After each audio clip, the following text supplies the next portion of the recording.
Clouds of Venus simply too dry to support life. So you see, look what's happening here. Remember, not too long ago, there was that whole revelation of OMG, phosphine in the atmosphere of Venus, which is a precursor to life. It means that there's no way phosphine could be in the atmosphere unless there was life on Venus. You remember this? Not too long ago. Couple 3 months back, right? Well, now, yep, as reported by the BBC, clouds of Venus are simply too dry to support life. So which is it?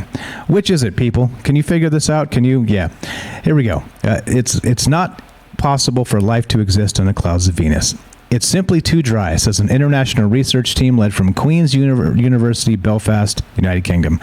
Hopes had been raised last year that microbes might inhabit the Venusian atmosphere given the presence there of gas phosphine, PH3. It was suggested the concentration could not be explained by geological activity alone, but the new Belfast study puts a dampener on this idea. The team assessed what is known about conditions in the clouds gathered by space probes and then looked across the library of life forms on Earth to see if any known organisms could persist in that challenging environment. The clouds are mostly sulfuric acid with a tiny fraction of water. The analysis concluded that the most extremophile, the name for microbes that live in very challenging conditions, wouldn't be able to survive, let alone thrive. Quote, we found not only is the effective concentration of water molecules slightly below what's needed for the most resilient microorganism on Earth, it's more than 100 times too low. It's almost at the bottom of the scale and an unbridgeable distance from what life requires to be active, Dr. John Hellsworth from Belfast School of Biological Sciences said. There it is. So like I said, we can't ever get anything here. It's all one thing or it's all the other. It's life, it's not life, extremophiles, Earth. So we're saying, now think about this. Now this logic is baffling.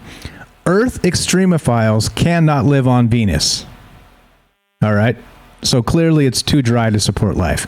But what about extremophiles that are native to Venus?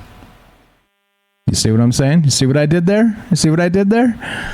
Anyway, I understand science is done in laboratories and, you got to do the things and, write down the results and, repeat them and all that stuff, the scientific method and all that. But these are the types of things that are, clickbait at best, and I don't know, like kind of grasping at straws at worst here. I don't know. I don't know what this is or vice. I think I reversed that. But in any case, you get what I'm saying. It was phosphine in Venus. We had life in the atmosphere. Now it's too dry, according to these guys, which, by the way, right after that phosphine in Venus thing hit and they talked about life on Venus, very shortly thereafter, there was kind of a backtrack in the media, but no, it didn't catch fire, right?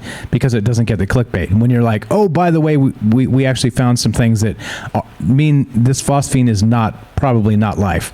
But because it's not clickbait worthy, well, nobody heard about it. We talked about it back when it happened, but you see, things rush out, people click it, they say, yay, life on Venus, and then they never circle back and say, oh, we were wrong.